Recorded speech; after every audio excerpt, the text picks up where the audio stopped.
Po ang buhay marapat ay masaya, masigla, magaan. Subalit, maraming kabaligtaran na nangyayari. Minsan ay may mga kabigatan. At isa sa mga pinakamabibigat na pasan ng tao ay hirap ng loob.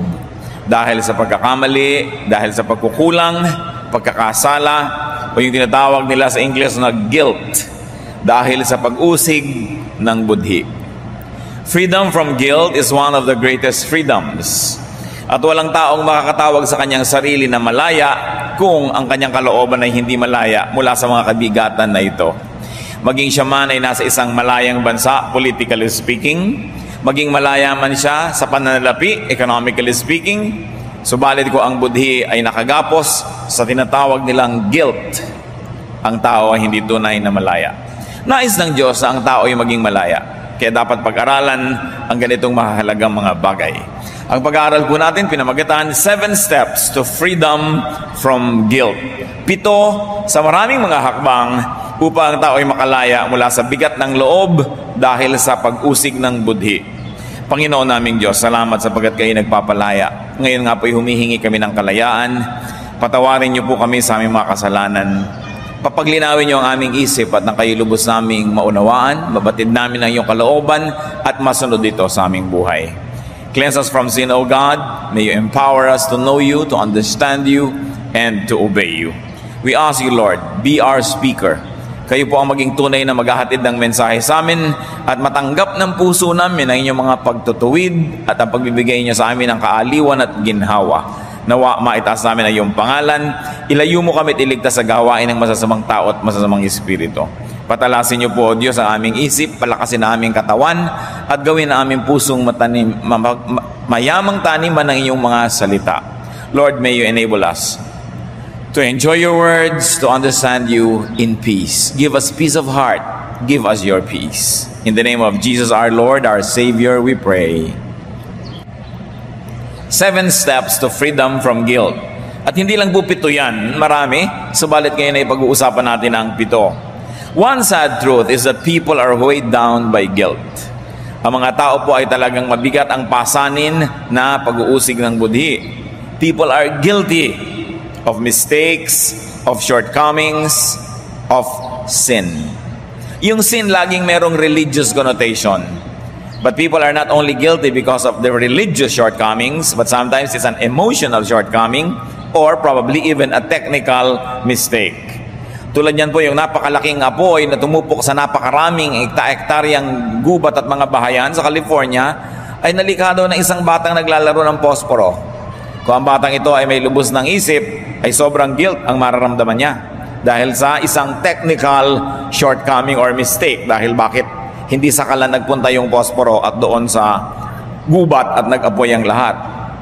Psalm 53 verse 3, there is no one who does good, not even one.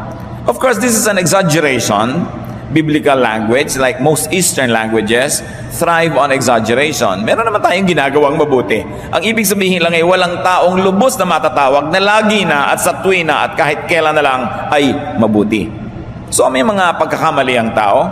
Romans 3:23, all have sinned and fall short of the glory of God.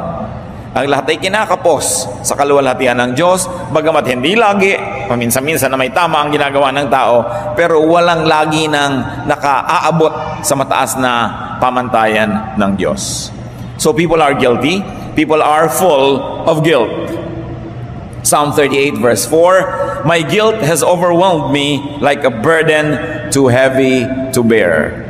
Mas mahirap dalhin yung bigat ng budhi kaysa yung bigat na binubuhat lang ng tao physically. And people are haunted by guilt.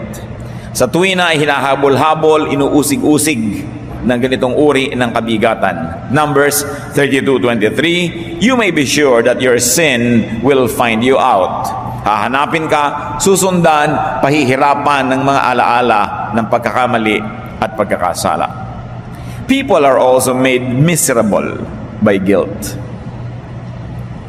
Napakabigat na dalhin at napakalalim na sugat pag ang tao ay inuusig ng kanyang sariling budhi.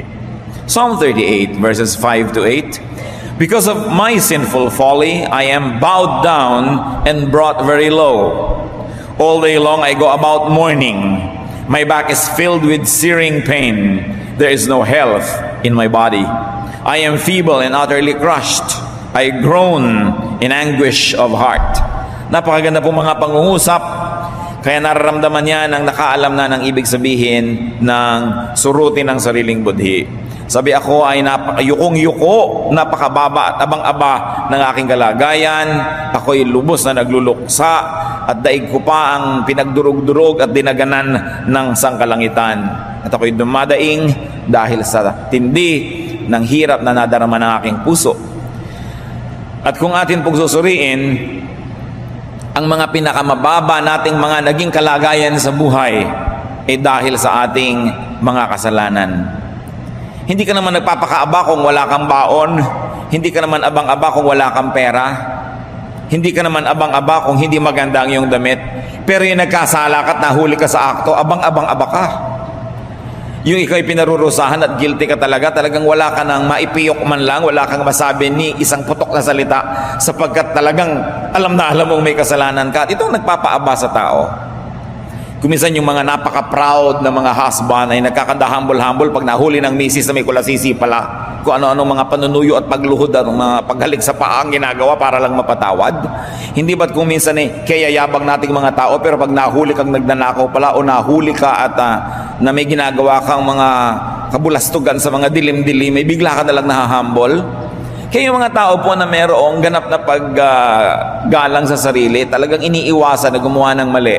Hindi lang dahil mali yun, hindi lang dahil magagalit ang Diyos, kundi nalalagay ka rin sa sobrang abang kalagayan pagka ikaw ay nasa kamalian.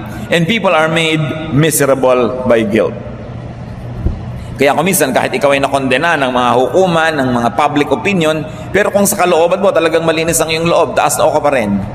Pero sobrang galing mong artista, kung alam na alam mo na ikay makasalanan pero nagmamalaki ka pa ng konti, talagang sobrang bluffing yon. Pero ang tao po, pinabababa, ginagawang aba ng kanyang mga pagkakamali. God wants us free. Ayaw ng Panginoon ang kanyang mga nilikha sa kanyang image, ang kanyang mga nilikhang tao upang lasapin ng magagandang bagay na inihanda niya sa buhay na ito at sa kabilaman ay maging bilanggo ng guilt feelings. What are the 7 steps to freedom from guilt that we would like to discuss today? Galatians 5:1 says, "It is for freedom that Christ has set us free. Stand firm then, and do not let yourselves be burdened again by a yoke of slavery." So God wants us free.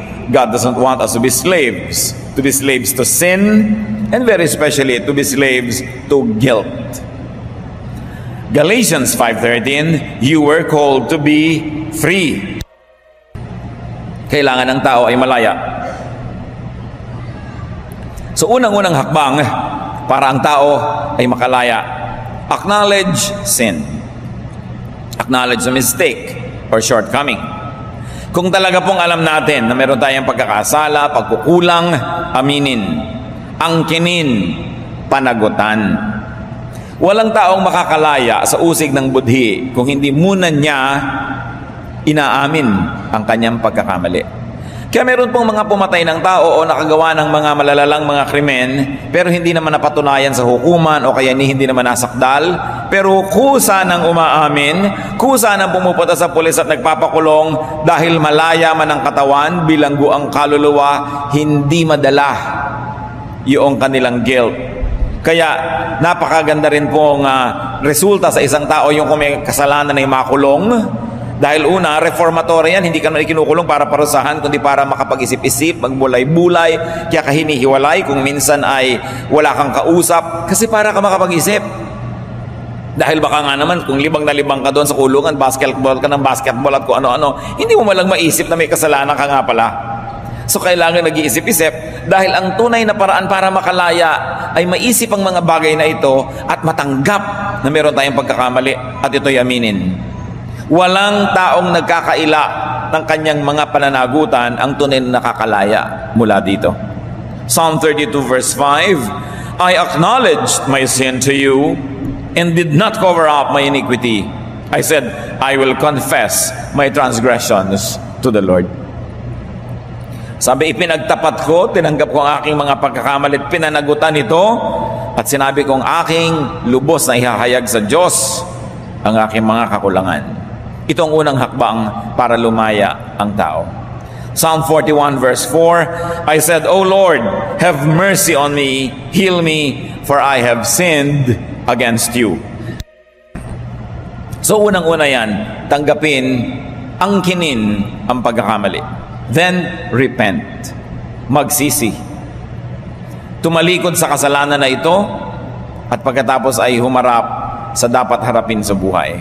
Job 42:6, I despise myself and repent in dust and ashes. So pagka yung dust and ashes, ginagamit po yan, lalo sa Old Testament, ay ito ibig sabihin ng sobrang pagluluksa.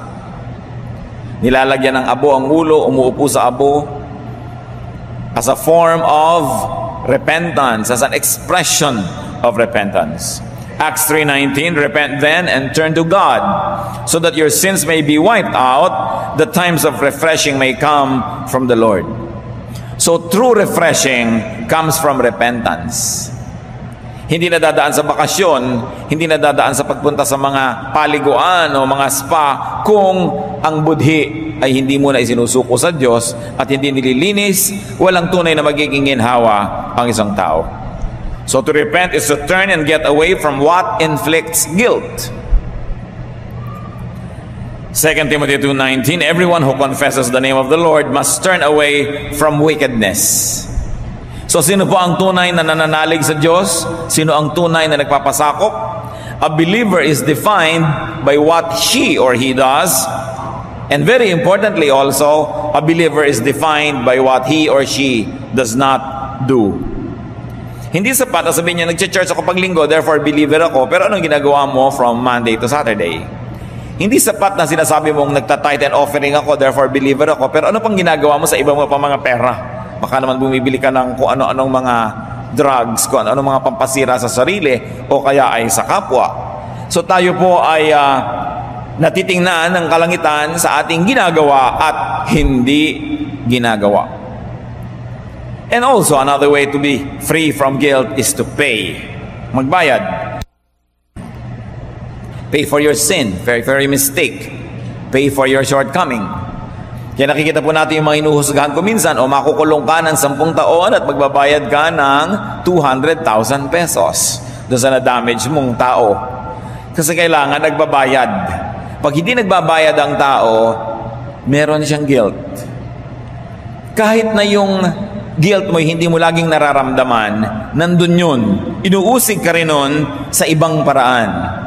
Kaya yung mga nagsha-shoplift, yung mga kumukupit, nagnanakaw, whether or not you feel guilty but you get something and you don't pay for it, may bayad yun. Kumisan nga, mas mabigat pa yung bayad kaysa doon sa monetary value. Proverbs 22 verse 8, he who sows wickedness reaps trouble. Pagka ang itinanim natin ay masama, masama ang ating aanihin. Micah 7:9, because I have sinned against him, I will bear the Lord's wrath. Bakit mo pinasan ng Panginoong Hesus ang krus? Wala naman siyang kasalanan, dahil yun ang bigat ng kasalanan ng lahat ng taong gusto niyang iligtas at magpapaligtas sa Kanya. Ang kaligtasan natin ay libre, pero may bayad pa rin. May nagbayad, hindi lang nga tayo. Kaya importanteng laging iniisip na huwag tayong maging casual about sin. That we don't commit sin casually dahil pwede mo na i-confess. Kasi may nagbabayad at ang nagbabayad nun ang Panginoong Hesus. Para kang isang walang kwentang anak, nagasa ng gasta dahil hindi ka nagbabayad, pero ang nagbabayad kasi ang iyong magulang. Ganon din yun, may bayad ang lahat. At ang pagbabayad ay isang uri ng pagpapagaan ng ating mga kabigatang nadarama dahil alam natin na nagbabayad naman tayo. At kung kuminsan ang suffering, ang consequence ng kasalanan, then yan ay tinatanggap. Ang isang tao na lubos na kinikilala ang kanyang kamalian ay maluwag din ang loob na tinatanggap ang mga kabigatan na bunga ng kanyang pagkakamali. At hindi kung nag-sorry ka na, ibig sabihin nun, exempted ka na from having to pay. Nag-sorry ka lang para ang inyong espiritu, ang inyong emosyon ay ma-restore. Pero ibig sabihin nun, magbabayad ka pa rin. Kung physical yung bayad, babayaran mo pa rin yan. Alangan mang may utang ka, tapos sorry ha sa utang ko, tapos bayad na dahil nag-sorry ka. Pwede ka mag-sorry dahil nakaabala ka sa inutangan mo, nahirapan ng loob niya dahil ang tagal lang ng hula kung magbabayad ka pa o hindi, na-inconvenient siya dahil nung kailangan niya ang pera ay wala dahil nasa iyo. Pero hindi ko mo nag-sorry ka, ibig sabihin bayad na. Kailangan ng tao nagbabayad. We must restitute. Luke 19:8, si Zacchaeus, isang chief tax collector, maraming nanakaw sa kanyang mga kababayan na kinolektahan ng buwis. Nung makilala ang Panginoon, nagbagong loob. Zacchaeus stood up and said to the Lord, "Look, Lord, here and now I give half of my possessions to the poor. And if I have cheated anybody out of anything, I will pay back 4 times the amount." Dahil nandaya siya sa paniningil niya ng buwis sa kanyang mga kababayan, ngayong nagkaroon na siya ng pagbabagong loob, itutuwid niya yon, magbabayad siya, hindi lang nung halagang dinaya niya, kundi papatungan pa niya ng interes. Siyempre, may cost of money. Kung yung perang nadaya niya noon ay pang negosyo ng mga iba, di tumubo na dapat. So may cost of money. Yun pong pagbabayad sa inutang natin, lalo't matagal na yung utang, dapat ay merong dagdag kung nagbabayad ka. Meron naman mga pinsan ng utang sa'yo ng 10,000 pesos noong 19 kopong-kopong. Babayaran ka ngayon, 10,000 pa rin. No? At akala niya, bayad na siya. Samantalang nung araw yung 10,000 ang nabibilit, 1 kilong tuyo. Ngayon, 1 guhit na tuyo na lang yon. So, anong katuturan ng bayad na yon? So, kailangan nagbabayad ka sa cost of money at nung purchasing power nun, hindi yung monetary amount nun. Dahil naiiba yun eh. No? Ang tagal-tagal mo hindi nagbayad, tas yung pa rin. Kailangan nagbabayad ang tao. Tingnan nyo sa Zacchaeus, times 4. So kung meron tayong kasalanan sa tao, pay up and make up. Kailangan, you make up. Sabi mo sa asawa mo, alam mo, 3 birthday mo na hindi kita nabati. Sorry ha, tapos na. Dapat naman, dalhin mo man lang siya ngayon sa sa isang magandang tanawin, magbakasyon naman kayo dahil alam ng sorry, tapos walang making up. No? Magre-regalo ka lang sa birthday niya, gulay, hindi man lang bulaklak, para pakinabangan yung lahat at maigisa. Hindi para rin sa lahat yun, hindi para sa kanya. Si Nehemiah, sa mga usurero niya mga kababayan na sobrang magpatubo sa pautang, Nehemiah 5:11-12, give back to them immediately their fields, vineyards, olive groves, and houses, and also the usury you are charging them, the 100th part of the money, grain, new wine, and oil. We will give it back, they said, and we will not demand anything more from them. We will do as you say. So isinoli ng mga sobrang magpautang yung kanilang mga nahuthot sa mga nagigipit.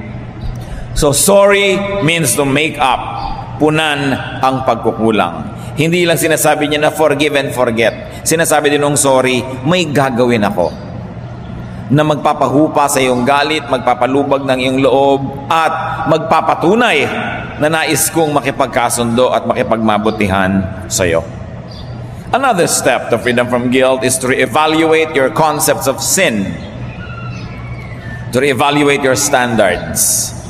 Baka naman nagigilty kayo, hindi naman dahil masama ang inyong ginawa, hindi dahil kayo nagkulang, kundi dahil na kondisyon ng kung sino ang inyong isip na i-consider ang mga bagay-bagay na hindi naman kasalanan na kasalanan. Sometimes you feel guilty for nothing because you were conditioned by some standard giving body or society or person to feel guilty about nothing. Could you be being made to needlessly feel guilty by the standards of a fellow man, an organization, but not of God? At dito, napakagaling ng maraming relihiyon ang magpagilty sa tao. Kahit po tingnan ninyo ang mga dictionary, guilt has no exact counterpart in Tagalog. Sinasabi sa guilt, kasalanan. No, kasalanan is sin. Huh? Sinasabi doon sa guilt ay shortcoming. No, shortcoming is pagkukulang. Wala tayong exact word for guilt dahil yung concept of guilt ay hindi napakalaking bagay sa indigenous culture. Sobrang na-develop ang guilt nang dumating ang Catholic Christianity and up to a certain degree, also Protestant Christianity. These two forms of Christianity made guilt an everyday business of Filipinos. at pinagkaperahan na sobra ang guilt na ito. Nagkasala ka, ganito ang points, ganito ang donasyon, ganito ang dami ng bulaklak at kandila, ganito karaming mga panata at padasal, ganito karaming kalembang ng kampana ang dapat mong bayaran para mabayaran ang iyong kasalanan. Ito ang mga kasalanan mo, ganito karaming mga misa ang pambayad dyan. At syempre, hindi ka naman nagpapamisa ng libre. So, naging enterprise, naging negosyo. Kaya, nung maging Kristiyano ang mga Pilipino, whether it be Catholic or Protestant, sobra ang bumagsak na guilt feeling. Pinapagilty ka lagi ng relihiyon para lagi kang mag-ambag, mag-donate, para lagi kang maglingkod at magpaalila sa mga religious leaders. Sukdulan mong hampasin ang iyong sarili, ipako ang iyong sarili sa cross, maglakad ka ng paluhod, magpagapanggapang ka, paduguin ang iyong sarili para hugasan ang guilt. Sobrang natanim sa utak natin yung concept of guilt that now we look at religion as some form of way out from guilt. Sa katunayan ay napakarami mga naglilingkod dahil sa guilt. Dapat hindi ganon. Naglilingkod tayo dahil mahal natin ang Diyos. Mahal natin ang kanyang gawain, mahal natin ang kanyang mga anak na gusto natin paglingkuran, pero hindi para makabayad-bayad sa Diyos. Kasi kahit anong gawin natin, hindi naman tayo makakabayad. Napakalaki ng utang. Binabayaran na lang ng Panginoong Jesus at libre ang pagbabayad nito. Pero bilang ganti, naglilingkod tayo. Hindi para pantakip sa usig ng budhi. Napakadali po kasing i-manipulate ang mga taong guilty. Napakadaling alilain at kawawain ang mga tao sa pangalan ng Diyos kung ang mga ito'y maraming guilt sa buhay. Pero hindi ganyan ang ninanais ng Panginoon. Ang ninanais para sa atin ay kalayaan. Kaya bagamat tayo nais natin maglingkod, nais natin mag-donate, hindi dahil nagbabayad tayo ng mga utang sa Diyos, kundi dahil mahal natin ang kanyang gawain. Dapat naiiba ang pananaw na ito. No? At nakikita natin na itong ganitong business ay hindi lamang ang Christianity ang may roong mga pananagutan. Napakarami din po mga relihiyon that thrives on the guilt feelings that they inflict on people. So people are forever being forced to cough up money or services or whatever sacrifices that the religion will ask for. Yan po ang laging itinutuwid ng Panginoong Jesus, kaya niya tinuligsa ang religious institution of His time. Sapagkat napakarami mga itinaturong bawal, ko takot na bawal, na ang relihiyon lang ang nagbawal at hindi ang Diyos. Ang nangyari ngayon, dahil ang tao ay laging kulang, tinimbang ka, ngunit laging kulang, lagi tuloy nagme-make up, lagi tuloy gumagawa ng paraan para mapagtakpan yung kanilang sense of inadequacy and guilt that was there because it was placed by the system. Mark 7:6-9, ang sabi ng Panginoong Hesus, He replied, Isaiah was right when he prophesied about you, hypocrites, as it is written, these people honor me with their lips, but their hearts are far from me. They worship me in vain. Their teachings are but rules taught by men. You have let go of the commands of God and are holding on to the traditions of men. And he said to them, you have a fine way of setting aside the commands of God in order to observe your own traditions. Ano pong sinasabi ng Panginoong Hesus? Tama si Isaiah.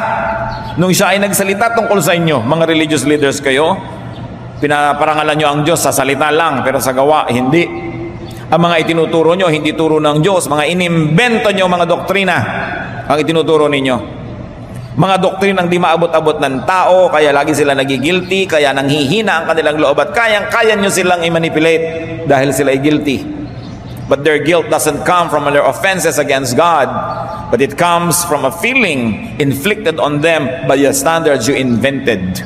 Na sinasabi ng Panginoon sa kanyang mga religious leaders sa kanyang panahon. Awang-awa ang Panginoong Jesus sa kanyang lahi, sa kanyang bayan na napaka-relihiyoso pero napakalayo sa Diyos. Mga tao walang ginawa kundi magdusa at maghirap dahil pinapag-guilty sila lagi ng kanilang religious system. Religion is guilty of this guilt affliction. Luke 11:46, Jesus replied, and you, experts in the law, woe to you, because you load people down with burdens they can hardly carry, and you yourselves will not lift one finger to help them. Sabi, sumpain kayo, mga guro, mga bihasa sa mga kautusan, pinabibigat nyo ang buhay ng tao, pinapapasan nyo sila ng mga dalahing hindi nila madala-dala, at matapos sila yung maganda kuba-kuba sa dami na inyong mga religious requirement, hindi nyo naman tinutulungan para makaahon. No? So, brother or sister, before you feel guilty, examine the standards being applied. Bago kayo mag-guilty, tingnan nyo muna, tama ba ako mag-guilty dito? Katulad na maraming OFW parents, guilty dahil malayo sa anak. Hindi ba kaya nga naman kayo umalis para magtrabaho, para sila buhayin? So ba't pa kayo magigilty? Sobrang yung pinapahirapan yung mga sarili. No? At talagang yung mga anak, akala mo mga prinsesang nakaupo sa taas, Mami, lagi kang wala, so pag uwi mo, dapat i-mall mo ko ng i-mall. Bakit? Nagbabakasyon ba ako sa pag-alis ko? Dapat ganunin mo rin na yung mga anak, hindi puro guilt feeling. Yun ang sinasabi natin mga kapatid na guilt feeling na wala sa lugar. No? Yung sobra ka nagtatrabaho, hindi mo kasama, anong magagawa mo? Talagang hindi mo mapapalamon kung lagi kayong nagkikita at magka-holding hands. So gumagawa ka ng paraan, pero kailangan pa ba mag-guilty doon? Pinapagilty ka pa nung iba. No? Yung mga churches na walang ginawa kundi pagiltihin ang tao sa kada pagkakamalit, pagkukulang. No? Wala na halos pati dito ka isuka na para i-donate. Guilty pa rin, kulang pa rin. Yan ang tinuligsa ng Panginoon. Sabi, nandyan ang church, nandyan ang Diyos para palayain ang tao, hindi para patawan ng mga pabigat na hindi naman kailangan niyang dalhin. Because God wants us free. But when you feel guilty, make sure that it is because you are breaking God's law, not because you're only breaking the inventions and traditions of men. Marami po sa concept natin ng right and wrong, hindi galing sa Diyos. It was only what? Conditioned by society. Na-condition ka lang between right and wrong. Pero hindi pala naman wrong o hindi naman pala right. Kaya napakahalaga ng salita ng Diyos sa pinag-aaralan para doon lang tayo makapagbase kung ano ba talaga ang to be guilty about and to be free from. At pag inunawaan natin ang salita ng Diyos at ito ating tinutupad, hindi nyo kailangan ipaalipin na inyong sarili sa mga opinion ng kung sino-sino, kahit pa nga sila religious leaders. Hindi naman lahat ng nadidinig natin sa religious leader ay salita ng Diyos. Kuminsan ay opinion lang yon. Kaya kuminsan kung napaka-conservative ng pastor, napaka-conservative doon ng church. Diba? Hindi naman ibig sabihin ang Diyos ay kuminsan ay conservative, kuminsan ay modern. Nasa interpretation lang mga leader kuminsan. Kaya napakarami mga pasanin ang dinadala ng tao dahil ini-impose sa kanila ng religious leaders. Lalo't very, very conservative. No? Mga pananamit, mga haba ng buhok, mga ganyan-ganyan. In-impose din yan ng mga religious leaders ng New Testament sa kanilang mga members. No? Pero kailangan ba nating laging sundin kung sinabi ni ganito, sinabi ni ganon? Yung mga tao rin yan na nagkakamali. Hindi naman perfect. Kasi mga prophet may mga pagkakamali rin. So tinitingnan mo, itong sabi ng prophet, itong sabi ng apostle, pero anong sabi ni Jesus? Anong sabi ng Diyos Ama tungkol sa mga bagay na ito? Kailangan din kinukumpara natin. And we get the cue from the Lord Himself who criticized the temple, who criticized the system, the Pharisees, the teachers, because they were not blessings to the people. Para sila mga sumpa na nakakubabaw sa mga tao na nagpapahirap sa buhay ng mga ito.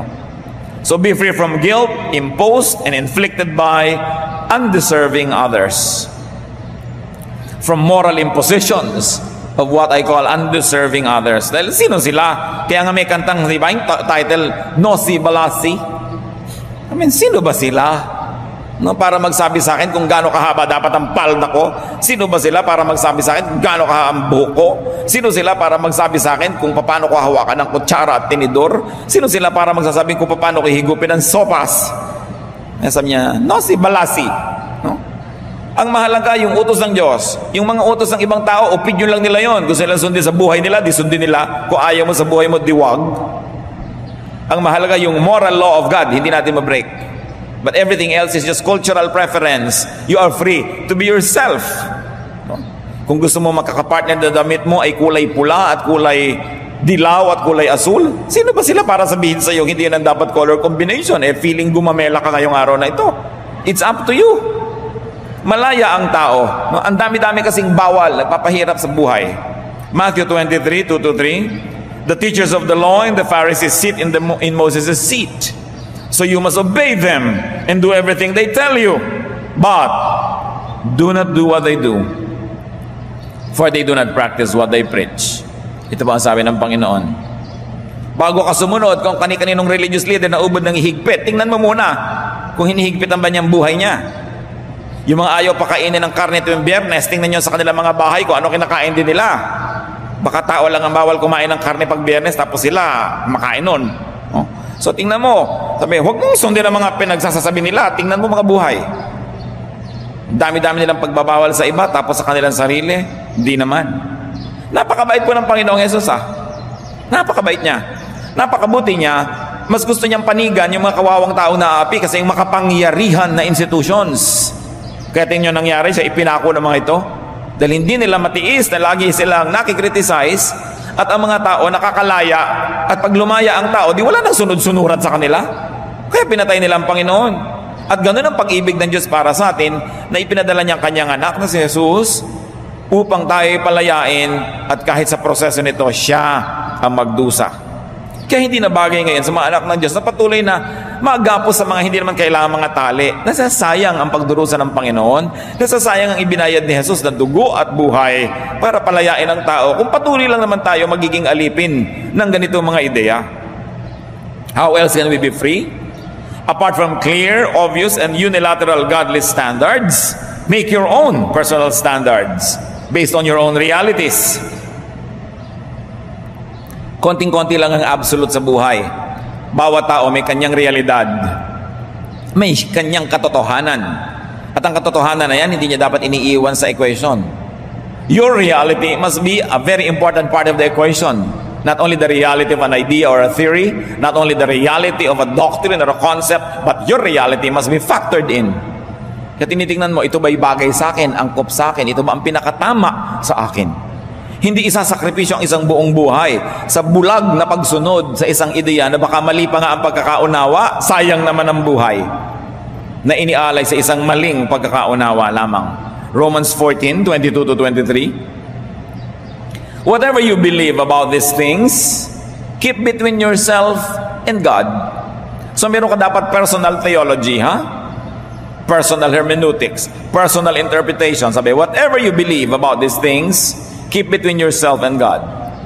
Blessed is the man who does not condemn himself by what he approves. But the man who has doubt is condemned, and everything that does not come from faith is sin. Ipinakita po dito yung pagiging isang loob. That a person must have personal faith and personal standards. At kung ano yung kaloob-looban mong pinaniniwalaan, lalo sa mga personal na bagay, doon ka mabuhay. Hindi mo dapat hinahati ang iyong loob. Sapagkat pag ang ginagawa mo ay hindi yung pinaniniwalaan mo, hati ang iyong loob. At sabi ni Paul, kasalanan yan. Ibig lang niyang sabihin, hindi ito yung holiness. Because holiness is wholeness. And when you are not whole, you cannot achieve great things. Kaya dapat, hindi ka lang sunod ng sunod dahil sabi nila, sabi ni ganun, unawain at kailangan pinaniniwalaan sa kalooban. Hindi magkahati yung paniniwala sa loob at yung ginagawa sa labas. At sabi, kung may mga bagay na hindi mo matanggap, gawin mo ang personal. It's between you and God. Make it very, very personal. Napakalawak ng theology ng Diyos, higit na malawak kaysa theology ng mga Bible schools o ng mga relihiyon. Napakalawak ng kanyang pangunawa at pag-ibig, higit na malawak sa pangunawa ng ano paman at ng sino paman. Kasi sabi, kung may mga bagay na very personal, then make it personal. Kailangan you're at peace with yourself. Pinoproseso mo yan, hindi mo niyayakap ang isang pananalig dahil sabi lang ng teacher. Kailangan maunawa at tanggapin ang kalooban. At kung hindi mo pa natatanggap, di huwag mong tanggapin. Pero walang katuturan na magpanggap ka na ito ay nangyayari sa iyong buhay kung hindi naman totoo. There is such a thing as corporate religion and there is such a thing as a personal one. Sabi, it's between you and God. Kung may mga bagay na hindi mo masabi sa tao, mga bagay na hindi mo madala sa mga hukuman ng tao, dalhin mo sa Diyos. Make it personal and settle it between you and God. Huwag mahati at huwag magdalawang loob. Sinasabi ni Jesus, sinasabi ng Old Testament, sinasabi ng New Testament, that if you believe, it will happen. Kasi ibig sabihin, isa lang ang loob mo. Hindi yung ibang inasabi ng yung isip, iba sinasabi ng yung puso, hati ka, sabi, walang mangyayari. A double-minded man must not expect anything from God. That's what the New Testament says. Kailan isa ang loob.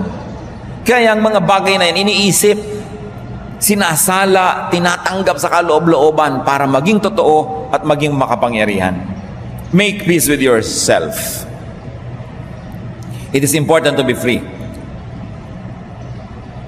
And it's an important ingredient of freedom to be at peace with yourself, with your personal standards that are of course preferred if trained in godliness.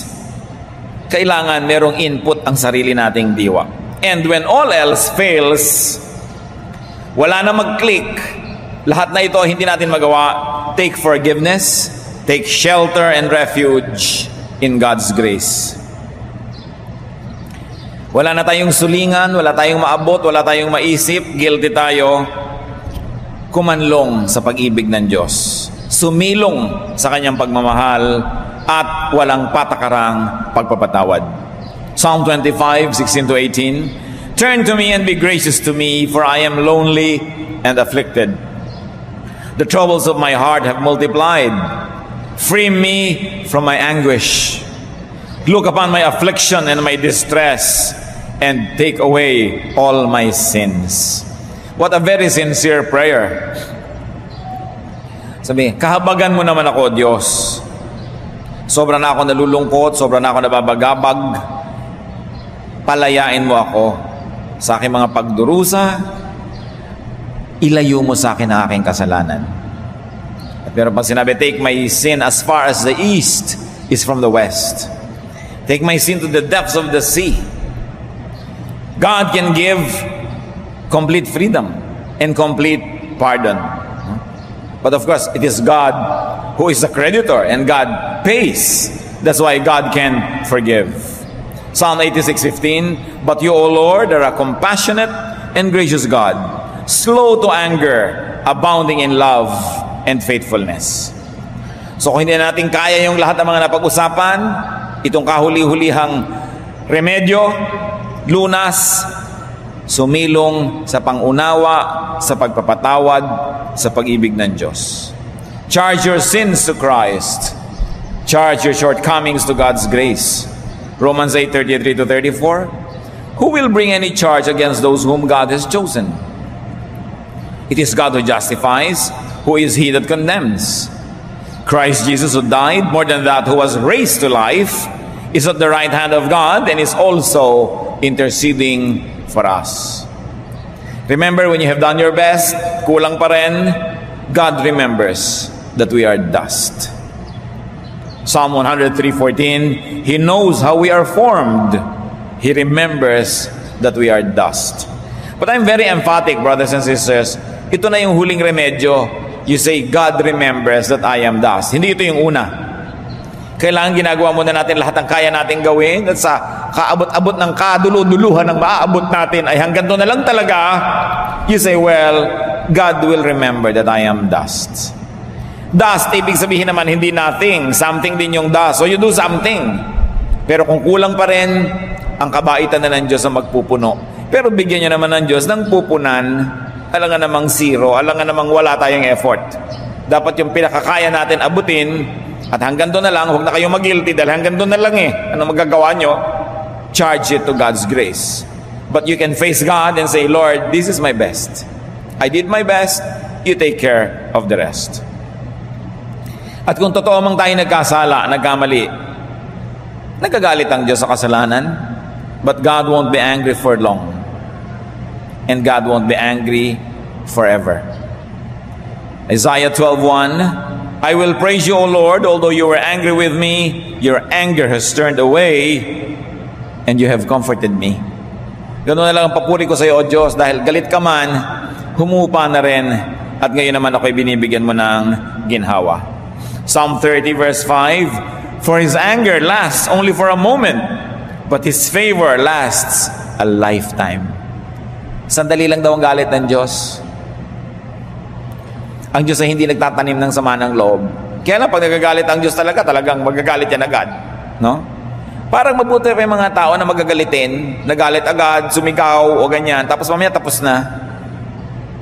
Kesa hindi kumikibo, nagkikimkim ng galit, 5 taon na, nasa dibdib pa ang himutok. No? Mabuti pa yun, na-express yung galit na yun para matapos na eh. Kaya kung minsan, pansinin yung mga kapatid, yung mga pala sigaw, yung mga pala express ng galit, hindi pala tanim ng sama ng loob. Tapos na agad. Kesa yung akala mo, ang husay naman niya, hindi mo lang nagalit. Yung pala, may galit sa'yo, pero nasa dibdib. So nagagalit man ng Diyos, sandali lang.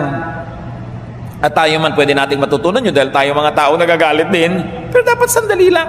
Huwag nang patagalin. Tapos na. Na-express mo na yung galit mo. And move on in life. Mahalaga po na ating tanggapin na ang Panginoon ay nagpapatawad ng kasalanan. That God won't be angry with us forever. Meron ba kayong nagawa na sa palagay niyo sobrang ikakagalit ng Diyos? Ihingi ng tawad, ilapit sa Panginoon, make up, do something, and then move on. Huwag tayong maging alipin ng ganyang feeling forever. May mga kasalanan po kasi, no, minsan napakabigat dalhin eh. Nakapatay ka halimbawa ng tao. No? Nag-abort ka. Sinulsulan mo yung girlfriend mo magpa-abort. Yung ganyan, tas dala-dala ng puso mo forever. Ang mga Kristiyano po yung makakalaya din dyan. Bagamat mga mabibigat na mga pagkakamali, wala namang bibigat sa pasan ng Panginoon na krus. Ano man ang bigat na ating mga pagkakamali ay nababayaran ng kanyang pagpapatawad at kanyang kalinga. Kaya ang tao hindi dapat mag-guilty forever. Hindi nagagalit ang Diyos forever. So kung nagkamali ka man, nagkasala, pinagsisihan, dapat din itong ibaw na sa limot. Sapagkat ang Panginoon ang gusto, yung natitirang mga araw ng ating buhay, magaan, maluwag, upang makagawa tayo ng mga magagandang bagay.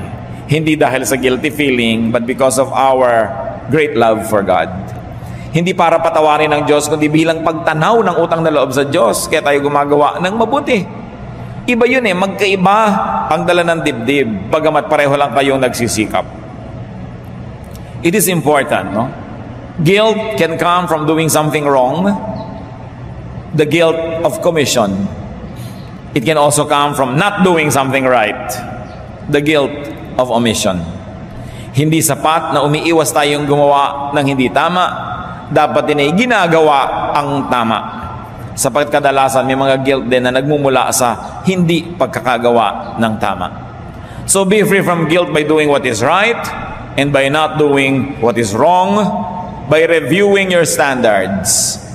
And if you really find yourself guilty, repent, seek God's love and forgiveness, restitute, magbayad-bayad ng ating mga pagkakautang sa Diyos, suklian man lang siya ng kabutihan, at kung kapwa-tao ang nakagawa natin ng mali, lalo naman tayong dapat magbayad-bayad sa tao na yon.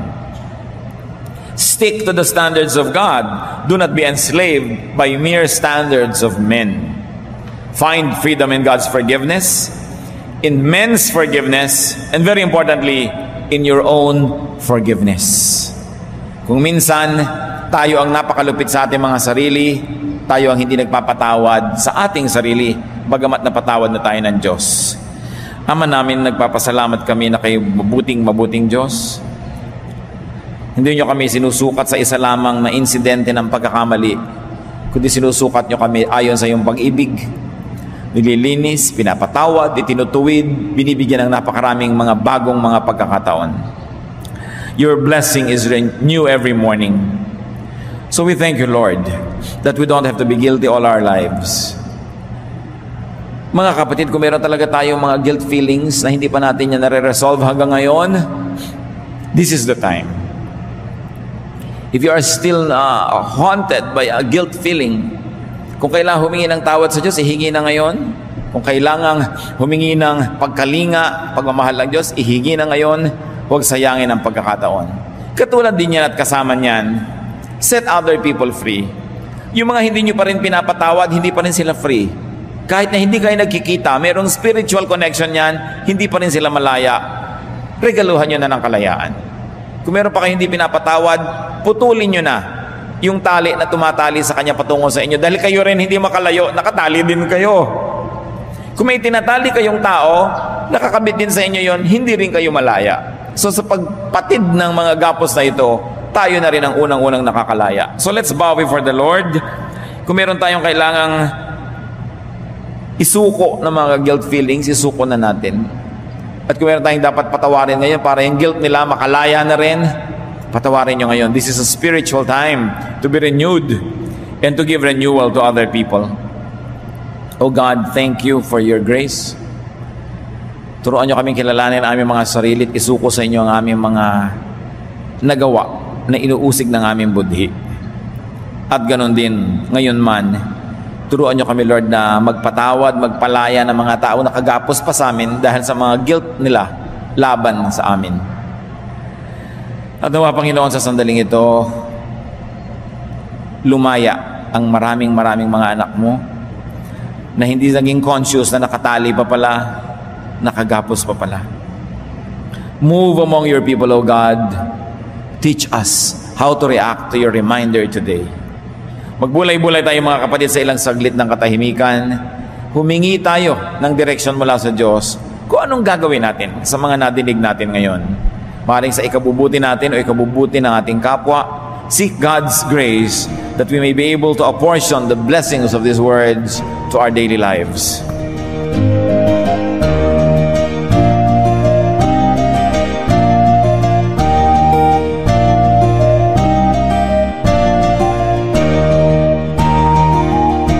Ang katatapos pong mensahe ni Kuya Ed Lapiz ay pinamagatang 7 Steps to Freedom from Guilt.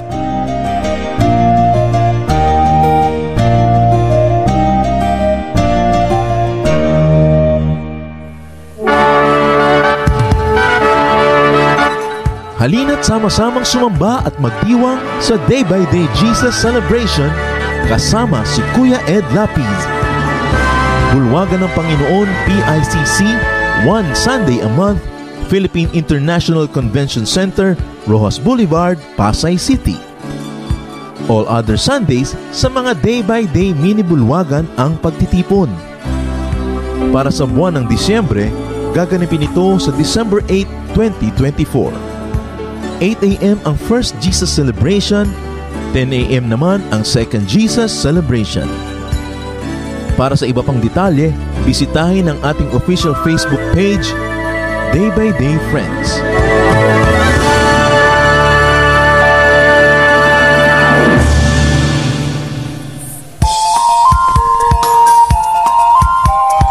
Kia ora, isang pagbati mula sa mga kapatiran dito sa Auckland, New Zealand. Ako po si Pastor Mervin, and if you are in Auckland, please join us every Sunday from 10 a.m. to 12 noon at 944 Mount Eden Road, 3 Kings, and in the afternoon from 4 p.m. to 6 p.m. at 247 Edmonton